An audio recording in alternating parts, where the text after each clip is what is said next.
ఆ టైంలో దావీదు పలికినటువంటి పలికిలు నాకు దావీదు యొక్క జీవితంలో మార్పు ఏంటో కనబడింది. సమూయేలు గ్రంథం మొదటి గ్రంథం 29వ అధ్యాయం 8వ వచనం. దావీదు, నేనేమి చేసి తిని నా ఏలిన వాడగు రాజా. ఎవరితో అంటున్నాడు తెలుసా ఈ మాట? అకీష్తో అంటున్నాడు. అకీష్ని ఏమంటున్నాడు తెలుసా? నా ఏలిన వాడగు రాజా.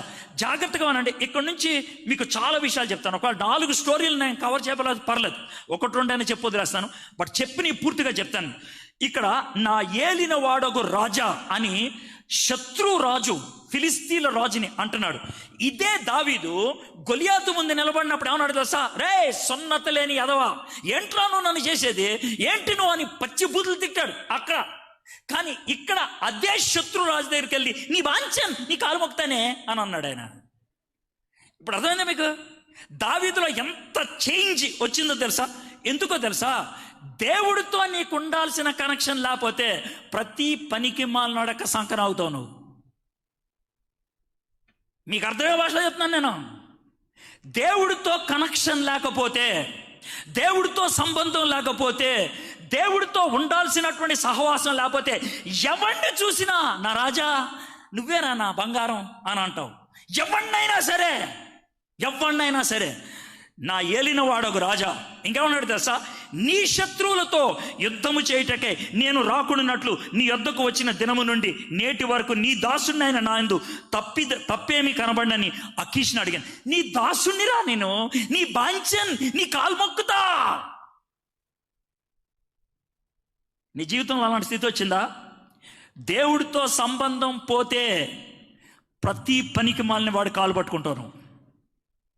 ఇక్కడ అకీష్ కాలు పట్టుకునే పరిస్థితి దావీదుకి ఎందుకు వచ్చిందో తెలుసా? దేవుడిని వదిలేశాడు. అదే దావీదు గొలియాతుని బెదిరించాడు. అదే దావీదు సౌలుని చంపడానికి అవకాశం వచ్చినప్పుడు వదిలేశాడు. ఇక్కడ ఏమన్నాడు తెలుసా? నీ శత్రువులతో. అకీష్ శత్రువు ఎవరో తెలుసా? సౌలు. ఆ శత్రువులతో యుద్ధం చేయడానికి నేను వస్తున్నాను అన్నాడు. శత్రువుతో యుద్ధం చేయడానికి వచ్చేసాడు. అంటే తన రాజుని, తన ఏలిన వాడితో యుద్ధం చేసే పరిస్థితి వచ్చింది. దేవుడితో కనెక్షన్ పోతే దేవుడు నీ చుట్టూ ఎవరినైతే పెట్టారో వాళ్ళని అంగీకరించడం. గుర్తుపెట్టుకోండి, దేవునితో సంబంధం సరిగ్గా లేకపోతే పచ్చి భాషలో చెప్పాలంటే భర్త భార్యను ప్రేమించలేరు, భార్య భర్తను గౌరవించలేరు. పిల్లలు అమ్మా నాన్నని గౌరవించలేరు, అమ్మా నాన్నలు పిల్లల్ని సరిగ్గా చూడలేరు. ఎందుకో తెలుసా? దేవుడితో కనెక్షన్ పోతే ఈ కనెక్షన్లో ఉండవు, సరిగ్గా ఉండవు. మీ కుటుంబాలు అలా ఉన్నాయా? మీ సంసార జీవితం అలా ఉందా? మీ యొక్క వ్యవహారం అలా ఉందా? దానికి ఒకటే ఒక రీజన్ ఏంటంటే దేవుడితో ఉన్నటువంటి కనెక్షన్ ఆయన పోయింది. సరే, దావీదుని పంపించేశాడు, వెళ్ళిపోయాడు. దావీదు ఎంత మొండి పట్టులో ఉన్నాడనంటే నేనింకా ఆగలేను, ఏమైనా సరే శత్రువుని చంపేయాలి. ఎవరా శత్రువు? సౌలు. కారణం ఏంటి తెలుసా? తట్టుకోలేకపోయాడు. మీకు మాట చెప్తాను, మీరు ఈ డైలాగ్ ఎప్పుడైనా వేసారేమో చూడండి. ఏంటనంటే మీలో కొంతమందికి శ్రమలు ఎక్కువ ఉంటాయి, శోధనలు ఎక్కువ ఉంటాయి, కష్టాలు ఎక్కువ ఉంటాయి. ఓపిక పడతారు. పెద్ద ఆయన లాంటి ఆయన మీ దగ్గరకు వచ్చి మాట్లాడుతూ ఉంటే మీరేమంటారు తెలుసా? ఇంకెంతకాలం ఓపిక పట్టాలి సార్, ఇంకెంతకాలం. దావీదు అదే డైలాగ్, ఇంకెంతకాలం ఓపిక పడతాను, అయిపోయింది, ఏ శాస్త్రాన్ని నేనే వెళ్ళే. నీ లైఫ్లో ఆ డైలాగ్ వచ్చిందా? ఇంకెంతకాలం? చాలా కాలం పట్టాను సార్, చాలా కాలం పట్టాను.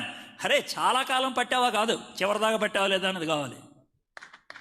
అది విషయం. ఇంకో మాట చెప్పంటావా? ఎక్కడి నుంచి అక్కడ దాకా పరిగెట్టమంటే ఆ పరిగెట్టడం ఎక్కడి దాకా వెళ్ళమన్నా 2 అడుగుల ముందు ఆగిపోయాడు కనుక వాడిని ఏమంటారు తెలుసా? ఎదవా అంటారు. 2 అడుగులు పరిగెట్టపోవచ్చు కదా, లేదంటే ముందే ఆగిపోవచ్చు కదా. అక్కడ దాకా పరిగెట్టుకు ఎందుకు వెళ్ళాగవరా బాబు నువ్వు? అక్కడ దాకా పరిగెట్టి.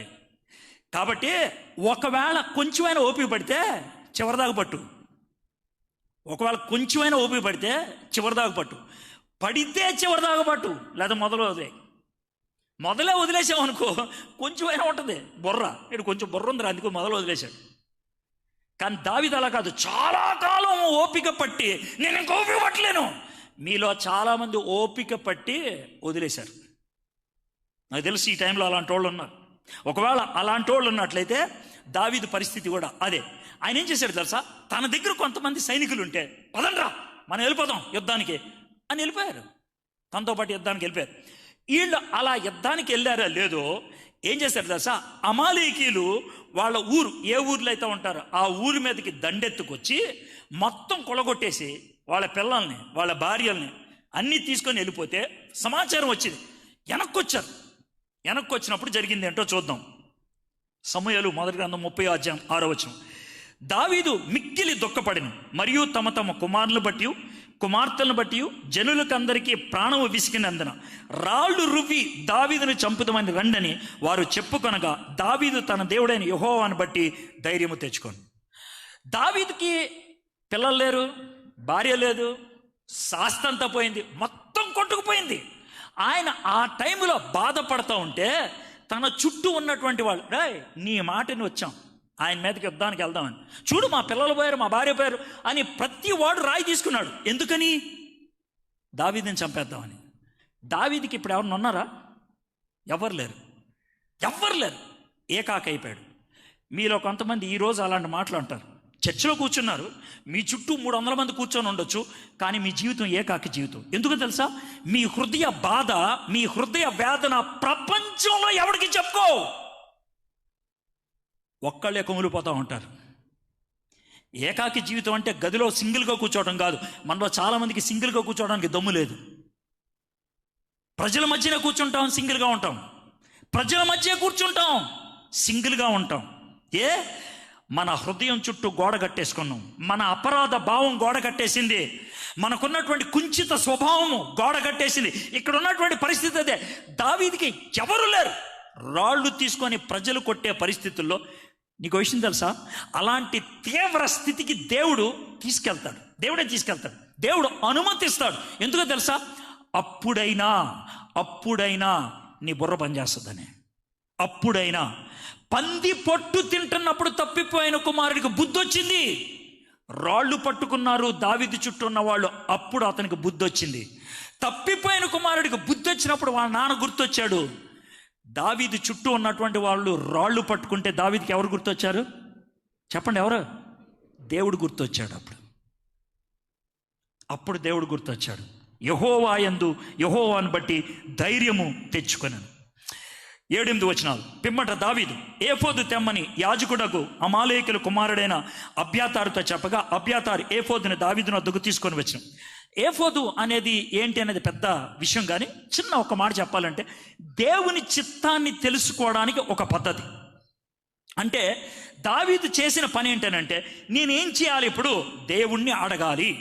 అంటే నేను కోల్పోయింది ఎందుకు కోల్పోయానంటే, దేవుడు అనుమతి లేకుండా వెళ్ళాను కాబట్టి, దేవుణ్ణి అడగకుండా వెళ్ళాను కాబట్టి, దేవుణ్ణి తీసుకోకుండా వెళ్ళాను కాబట్టి, దేవుడు నాతో లేడు కాబట్టి ఐ హ్యావ్ లాస్ట్.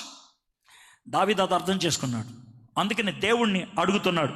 నేను ఈ దండును తరిమిన ఎడల దాన్ని కలుసుకుందినా అని యెహోవా యొద్ద దావీదు విచారణ చేయగా, యెహోవా తరుము, నిశ్చయంగా నీవు వారిని కలుసుకొని తప్పక నీ వారందరినీ దక్కించుకుందువని సెలవిచ్చాను. దేవుడు చెప్పాడు ఎల్లయ్య అని. దేవుడు దావీదుకి పాటలు నేర్పించాడు. ఒంటరితనంలో తీసుకెళ్ళి దేవుడి వైపు చూసేటట్లు చేశాడు. ఒక విధంగా చెప్పాలంటే దేవుడి వైపు చూడకుండా అటు ఇటు చూసుకుంటూ వెళ్తుంటే అన్ని ద్వారాలు మూసేస్తే దేవా అని సచ్చినాడు పైకి ఎక్కుతాం. దావీదు పరిస్థితి కూడా అదే. అప్పుడు ఎత్తితే అప్పుడు దేవుడు దావీదుకి డైరెక్షన్ ఇచ్చాడు, వెళ్ళు అని అన్నాడు. సినిమా పక్కీలో జరిగింది ఈ తర్వాత స్టోరీ. ఏంటి తెలుసా? దావీదు సైనికులను తీసుకొని వెళ్ళిపోతా ఉన్నాడు. వెళ్ళిపోతా ఉంటే ఎవడో దెబ్బ తగిలిన వాడు మూలలో ఒకడు పడిపోయి ఉన్నాడు. దావీదు దేవుడితో కనెక్షన్ ఏర్పడింది కదా, కాబట్టి మంచి బుద్ధి వచ్చేసింది. యుద్ధానికి వెళ్ళేవాడు అటు ఇటు చూడకుండా వెళ్ళిపోవటం అనేది చేయకుండా కింద పడిపోయిన వాడిని చూసి, అడెవడో పడిపోయాడు రా, కూర్చోడండి అని అన్నారు. అంటే కొంచెం మంచి చేద్దామని అతని దగ్గరికి వెళ్ళారు, గాయాలు కట్టారు, ద్రాక్షారసం తాగిచ్చారు. అతన్ని అడిగారు, అరే బాబు నువ్వు ఎవరెవరా అని. సార్ ఈ పక్కన కూర ఉంది కదా, ఉంది, దాన్ని తగలబెట్టేసి వెళ్ళిపోతున్నాం మేమే. ఆహా, అప్పుడు మీకు అర్థమైందా? తగలబెట్టేసి వెళ్ళిపోతుంది. ఆహా, మరి నిన్నెందుకు వదిలేశారు? నాకు దెబ్బ తగిలింది సార్, నన్ను వదిలేసి వెళ్ళిపోయారు సార్. అదే పరిస్థితి. సార్ మీరెవరు సార్? మాది ఆ ఊరే. అవునా? ఇప్పుడు మమ్మల్ని లేపం. మరి ఏంటి సార్ అంటే, ఏం లేదు, నువ్వు చిన్న సాయం చేసి పెడితే నీకు కూడా ఒక సాయం చేసి పెడతాం. నీకు చేసే సహాయం ఏంటంటే నీ జోలికి మేము రాం. నువ్వు మాకు చేయాల్సిన సహాయం అంటే వాళ్ళు ఎక్కడికి వెళ్ళారు మాకు చెప్పు. ఎలా ఉంది డీల్? బాగుంది కదా. అంటే సరే సార్ దారి చూపిస్తాను అన్నాడు. వాళ్ళు ఎక్కడికి వెళ్ళారు? చూపించారు. దావీదు వెళ్ళాడు, వాళ్ళందరిని లేపేశాడు, భార్యని పిల్లలందరినీ తెచ్చేసుకున్నాడు. బాగుందా లేదా? సింపుల్గా అయిపోయింది పని. ఇది మొదటిది కాబట్టి. మొదటిది సింపుల్గా అయిపోయింది. ఏంటనంటే దేవుడితో కనెక్షన్ పోగొట్టుకొని ఉద్రేకంతో తానే దేవుని చిత్తాన్ని తన చేతుల్లోకి తీసుకొని నా ఇష్టం వచ్చినట్లు నేను చేద్దాం అనుకున్నప్పుడు దారి తప్పాడు, పోగొట్టుకున్నాడు. దేవుడు బుద్ధి తెప్పించిన తర్వాత వెనక్కి తీసుకొచ్చాడు. నీ జీవితంలో తొందరపాటు నిర్ణయాలు తీసుకున్నావా? కోల్పోయి ఉంటాం. నీ జీవితంలో దేవుడి అనుమతి లేకుండా, దేవుని అనుగ్రహం లేకుండా, దేవుడితో చెప్పకుండా దేవునికి విరుద్ధంగా ముందుకెళ్ళావా? అలాంటప్పుడు ఇలాంటి జరుగుతాయి. ఇది మొదటి విషయంగా మనము చూస్తా ఉన్నాం. సరే, ఇక రెండో విషయం మనం చూద్దాం. రెండోది దావీదు కోల్పోయింది తిరిగి సంపాదించుకోవటం అనేది. దినవృత్తాంతములు మొదటి గ్రంథం 13, 14, 15 అధ్యాయాల్లో ఉన్నటువంటి విషయం. ఇక్కడున్న విషయం ఏంటో చెప్తాను. దినవృత్తాంతములు మొదటి గ్రంథం 13, 14, 15 ఊరినే రాసుకోండి. మీరు అది తీసి చూసేది ఏముండదు. స్టోరీ చెప్తాను నేనంటే. ఒకవేళ వచ్చిన అన్న చూపిస్తే దాన్ని చూడండి. విషయం ఏంటనంటే దావీదు రాజు అయిపోయాడు. చుట్టూ ఉన్న శత్రువులను చాలామందిని చంపేశాడు. చంపేసిన తర్వాత రాజుగారు కూర్చొని ఆలోచిస్తూ ఉన్నాడు. ఆలోచిస్తే అనుకుంటే మనకో పెద్ద సింహాసనం ఉంది, మనకో సెటప్ ఉంది, కానీ దేవుని మందసం ఏమో మూల ఎక్కడో పడుంది, బాలేదు. ఆ మందసాన్ని తెప్పించేద్దాం, సెంటర్లో పెట్టేద్దాం అని అనుకున్నాడు. సెంటర్లో ఎక్కడ? యెరూషలేం పట్టణంలో మంచిగా సెంటర్లో పెట్టేద్దాం. మంచి ఉద్దేశమా కదా? చెప్పండి. అబద్ధం ఆడొద్దు. మీరు ఇప్పుడు యథవేషాలు ఇస్తే కనుక మర్యాద ఉండదు. మంచి ఉద్దేశమా కాదా చెప్పండి నాకు. చాలా మంచి ఉద్దేశం. మనలో చాలామంది దిక్కుమాల పనులు ఇదే. మంచి పని చెడ్డ పద్ధతిలో చేయడానికి ప్రయత్నం చేయటం. అంటే ఏంటి తెలుసా? గుడికి డబ్బులు ఇవ్వాలనుకోవటం మంచిదా కదా, కానీ బలకం చేతులు పెట్టిస్తానంటే అది ఎలా ఉంటుంది? లంచం తీసుకొచ్చేస్తానంటే ఎలా ఉంటుంది? దొంగతనం చేసి తీసుకొస్తానంటే ఎలా ఉంటుంది? మంచి పనే చెడ్డ పద్ధతిలో చేయటం. క్లాస్ ఫస్ట్ రావాలని కూడా మంచిదే కదా, కానీ చిట్లు పెడతానంటే ఎలా ఉంటుంది? చెప్పండి నాకు. అర్థమైందా? సో దావీదుకు ఓ మంచి తలంపు వచ్చింది, దేవుని యొక్క మందసాన్ని సెంటర్లో తీసుకొచ్చి పెట్టాలి అని. కానీ ఈ మందసాన్ని సెంటర్లో తీసుకొచ్చి పెట్టాలి అనే దాంట్లో రెండు ఉన్నాయి. ఒకటి ఉద్దేశం చెడ్డదే, రెండోది పద్ధతి చెడ్డది. ఒకటి ఉద్దేశం చెడ్డదే, రెండోది పద్ధతి చెడ్డది. ఈ రెండు కూడా మనం కూడా చేస్తాం. యాదవదే. అర్థమైందా? ఏమనుకున్నాడంటే మందసాన్ని కనుక యెరూషలేము సెంటర్లో పెడితే మందసాన్ని కోసమని మనుషులంతా వస్తారు కదా, మనోళ్ళు ఎవరు పెరుగుద్దని. ఎవరిది? దావీద్ది. అంటే ఏంటంటే దేవుడి పేరు చెప్పి మనోడు డిగ్రీలు పొందుతామని. మనలో చాలామంది ఆ టైప్ ఉంటారు. అర్థమైందా? దేవుడి కానికిచ్చి పెద్ద అక్షరాల్లో పడాలి అనే కదా. సార్ నా పేరు సరిగ్గా చెప్పారా? ఇంటి పేరుతో చెప్పాలి మీరు. అర్థమైందా? ఈ దిక్కుమాలిన ఆలోచనలు ఎక్కడి నుంచి వస్తాయి నాకు తెలియదు. అసలు దిక్కుమాలిన ఆలోచనలే. అంటే ఒక విధంగా దేవుడు దిక్కుమాలినోడు అన్నట్లు, నేను ఆయనకి ఎంత ఇచ్చానో లెక్క రాసుకోవాలన్నట్లు, దేవుడి అకౌంట్ డిపార్ట్మెంట్ ఉండదు అన్నట్లు, నువ్వు ఎంత ఇచ్చావో ఆయనకి తెలియదు అన్నట్లు. ప్రభా రాసుకున్నావా సరిగా? నా ఎంట్రీ అయిందా? ఇది దిక్కుమాలిన ఆలోచన. దావీదు కూడా అలాంటి దిక్కుమాలిన ఆలోచన పెట్టుకొని ఈ మందసాన్ని తీసుకొద్దాం అనుకున్నాడు. ఆలోచన చెడ్డది. రెండోది పద్ధతి కూడా చెడ్డది. ఎలాగ చెప్పంట, ఆయన ఒక విధంగా యూదుడైనప్పుడు కూడా యూదులకి వ్యతిరేకమైనటువంటి పద్ధతిలో ఆ మందసాన్ని తీసుకొద్దాం అనుకున్నాడు. ఎలాగా అని అంటే ఒక కొత్త ఎద్దుల బండి తయారు చేశాడు. కొత్త, అర్థమైందా? ఎప్పుడు కూడా వాడనటువంటి ఎద్దుల్ని రెండాటిని పెట్టి దాంట్లో ఈ మందసాన్ని పెట్టి తీసుకొద్దాం అని అనుకున్నాడు. వస్తూ ఉంటే ఆ రోడ్లు సరిగ్గా ఉండవు కదా, రాళ్ళు రోడ్లు ఉంటాయి. ఇప్పుడులాగా మనకు తివాసి మంచి రోడ్లు ఉండవు కదా. ఆ రోడ్ల మీద ఈ ఎడ్ల బండి వస్తూ ఉంటే ఇలాగ ఎడ్ల బండి కిందకి వెళ్ళిపోతున్నాడు, మందసం కిందకి వెళ్ళిపోతుంటే ఎవరో ఒక అతను పడిపోతుందిరా అని పట్టుకున్నాడు. పోయాడు మనోడు, చచ్చిపోయాడు. చచ్చిపోగానే దావీదుకి విపరీతమైనటువంటి భయం, విపరీతమైనటువంటి టెన్షన్ కలిగింది. కలిగి ఒక విషయం గుర్తుపెట్టుకోవాలంటే దావీదు రెండు పదాలు ఉపయోగిస్తాడు. ఒకటి భయం, ఇంకోటి కోపం. ఈసారి చూద్దాం. కొరింథీయులకి దినవృత్తాంతంలో మొదటి గ్రంథం 13 అధ్యాయం 3-4 వచనం. మన దేవుని మందసం మరలా మన యొద్దకు కొంచెం వత్తుము రండి, సౌలు దినముల్లో దాని యొద్ద మనం విచారణ చేయకే ఉంటిమి. ఈ కార్యము అందరి దృష్టికి అనుకూలమైన గనుక జనులందరూ ఆ ప్రకారము చేయుదుమని. సరే, ఆ విధంగా అనుకొని తీసుకొని వచ్చినప్పుడు ఈ ఉజ్జాను అనేటువంటి ఆయన చనిపోయినప్పుడు ఏం జరిగిందో చూద్దాం. 13వ అధ్యాయం 11వ వచనం. యెహోవా ఉజ్జాను వినాశనము చేయుట చూచి. ఎవరు వినాశనం చేశారు? ఎవరండి? చెప్పండి. ఎవరు చెప్పాలండి. ఎవరండి? యెహోవా ఏం చేశాడు? వినాశనం అంటే మనకు అర్థమయ్యే భాషలో చెప్పండి. మనకు అర్థమయ్యే భాషలో ఏం చేశాడు చెప్పండి. గట్టి చెప్పండి. చంపేశాడు అనేది న్యూస్ పేపర్లో అంటే మర్యాదకరమైన పదం. మామూలు మన భాషలో చెప్పండి. లేపేశాడు.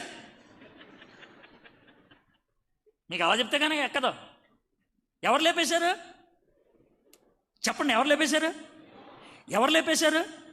యెహోవా ఏం చేశాడు?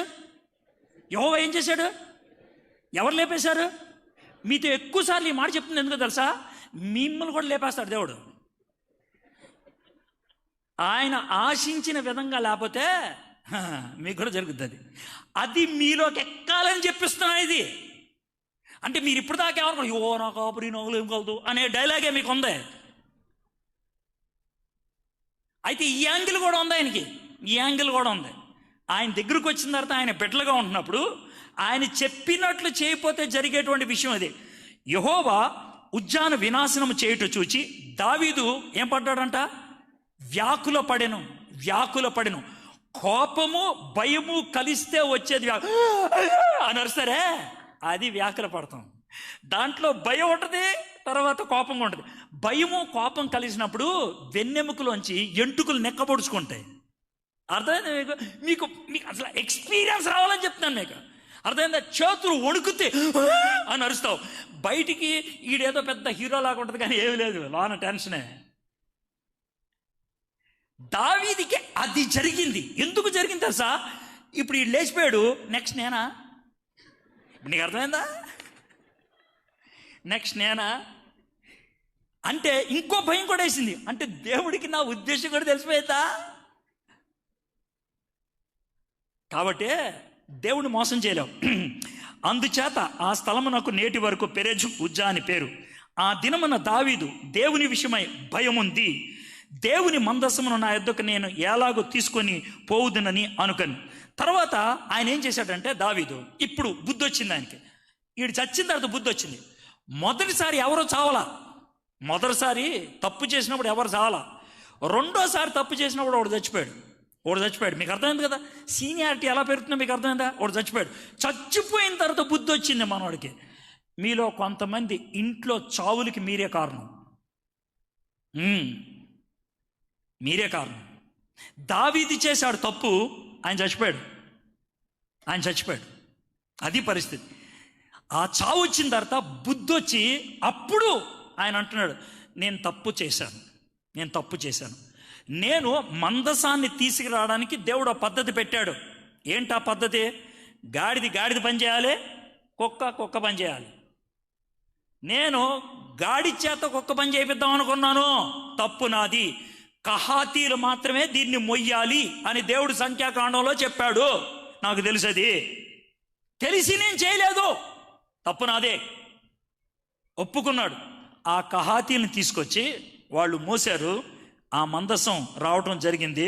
దేవుడికి హ్యాపీగా అనిపించేసింది. రెండోసారి జరిగినటువంటి విషయం. మొదటిసారి నష్టపోయింది, తిరిగి వచ్చింది. రెండోసారి నష్టపోయాడు, చావు వచ్చింది, కానీ మందసం మాత్రం మళ్ళీ వెనక్కి రావటం జరిగింది.